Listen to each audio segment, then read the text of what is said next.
My stepmother destroyed all my mother's treasured belongings and sent me photos of the ashes, laughing as she did it. My anger erupted like a raging fire. This nightmare of a stepmother not only burned my late mother's keepsakes, but also caused my dad to end up in the hospital. Our relationship has always been rocky, and I'll never forget the night she drunkenly boasted about her actions. I burned it all. It was just junk, she said. You need to let go of your mom's memory. Think of it as a favor. I was speechless and just hung up.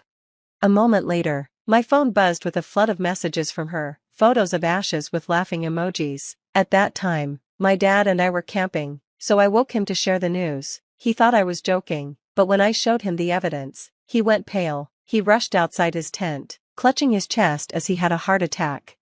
I called for an airlift, and it took 15 minutes for the helicopter to arrive. While we waited, my stepmother kept calling, but I ignored her. I held my father's hand tightly the whole time. He made it to the hospital and was taken to the ICU, where machines surrounded him. I sat by his side, watching him breathe, terrified at the thought of losing him. I wanted to be strong, but guilt overwhelmed me. I kept thinking that if I hadn't told him, he might have been fine, even though I knew that wasn't true. After what felt like forever, the doctors stabilized him. They said he was lucky to survive, but he remained in a fragile condition. Any more stress could be life-threatening. 4 days, I stayed close to him, anxious every time I stepped out of the room, fearing something might happen while I was gone. The doctors insisted he needed rest, but it was hard to find peace knowing my stepmother had destroyed my mother's belongings. My stepmother always seemed resentful of the way our family spoke fondly of my mother. Last Thanksgiving was the first time my dad introduced his new girlfriend, soon to be my stepmother, to the family. Everyone was curious and eager to meet the woman who finally brought some joy back to his life after years of sadness. I remember sitting next to my dad with my stepmother on his other side, her hand resting in his. She looked a bit nervous, which was understandable for meeting the whole family for the first time. As we were preparing plates for dinner, my dad kept reassuring my stepmother. The conversation, as it did every year, naturally shifted to memories of my mom. No matter how much time passed, she was always present in our hearts during these gatherings. Aunt Linda turned to my stepmom and said, "You're just as beautiful as Mary was," referring to my mom. "My brother sure knows how to pick them," she added with a smile. Everyone murmured in agreement, but I noticed my stepmom's smile falter for a moment. She quickly composed herself and nodded politely. As dinner went on, stories about my mom began to flow. People reminisced about how she made the best pecan pie, how she'd sneak an extra slice to my cousin Jake, and how she had a way of making everyone feel special. My stepmom smiled and nodded along, but I could sense tension growing within her. The atmosphere truly shifted when Uncle Joe began the prayer. We all bowed our heads, and as he always did, Uncle Joe led the blessing. "Lord, we thank you for this meal and the family gathered here today. We ask that you bless our food and our time together. We especially ask that you continue to bless Mary's soul. May she rest in peace and know she is missed dearly every day."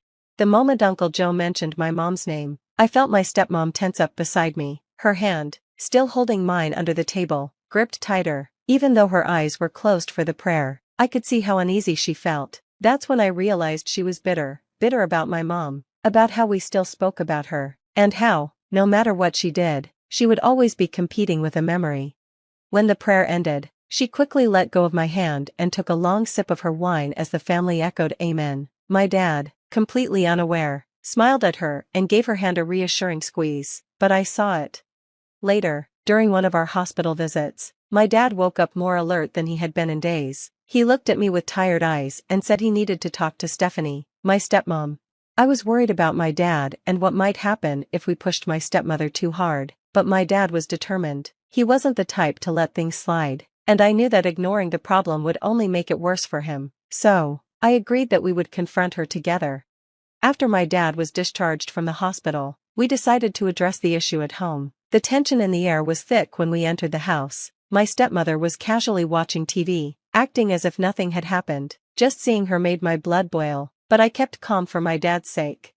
He told her they needed to talk, and when she noticed he was home, she tried to greet him with open arms. He pushed her away, leaving her stunned. She asked what was wrong, and he didn't hold back. "You know damn well what's wrong. You burned all of my wife's things," he said. For a moment, she paused, her face turning red. Then she tried to justify her actions, blaming him for still loving my mom.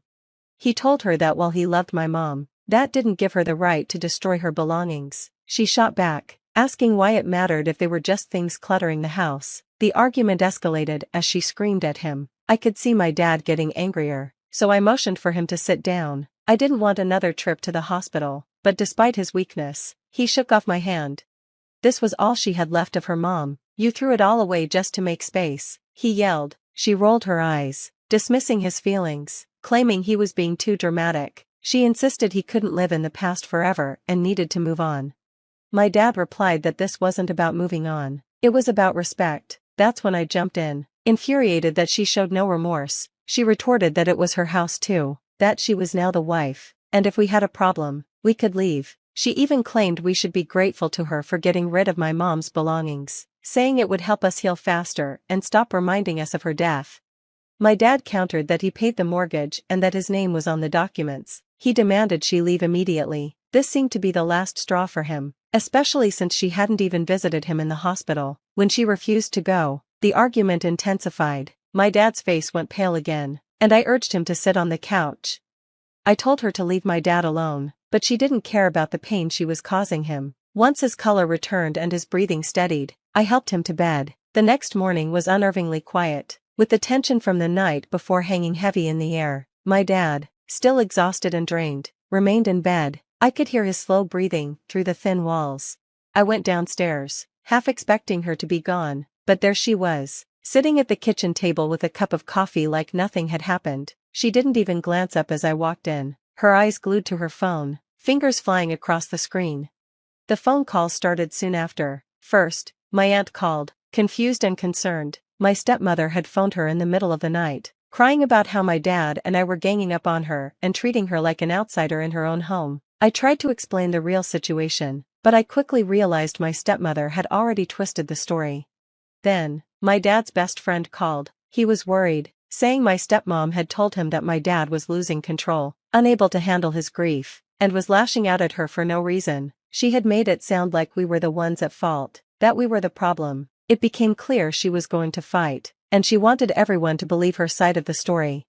I glanced over at her, still sitting at the table, smirking as she typed away on her phone. I couldn't take it anymore. I slammed my coffee mug down on the counter, the sound echoing through the kitchen like a gunshot. "What the hell are you doing?" I yelled. She finally looked up and calmly said she was making sure people knew the truth, claiming my dad and I weren't in the right state of mind to deal with things, so she was handling it. I laughed at the absurdity. She was serious. I told her she was lying to everyone, and I knew exactly what she was doing, painting us as the bad guys. She said she was just protecting herself and insisted that people needed to know what was really happening in our house. She went on a rant about how she'd never been welcomed in our home, that we treated her like a placeholder ever since my mom died. I fired back, reminding her that this was my dad's house and she was just bitter because she'd never measure up to my mom. I told her she needed to leave, or I'd call the police. She stood up slowly, eyes locked on mine. "We'll see about that," she said, brushing past me and leaving the house. As the door closed behind her, I knew this wasn't over. She was going to fight dirty, and if we didn't stop her, she'd take everything from us. After all the calls from family and friends, my dad's stress only got worse. He was barely sleeping, and it was taking a toll on his heart. The doctors warned us that if things didn't change, he might not make it. I couldn't stand by and watch her destroy him any longer. We needed to get her out of our lives, but she wasn't going to go quietly. That's when I realized we needed legal help. We found a lawyer who specialized in family law and began the divorce process. It was tough, and my stepmother fought us at every turn, but the harder she fought, the more her true nature came to light. She tried to play the victim and paint us as the bad guys, but the court saw through her lies. It was clear she had no remorse or empathy, just a selfish drive to get what she wanted, no matter who she hurt.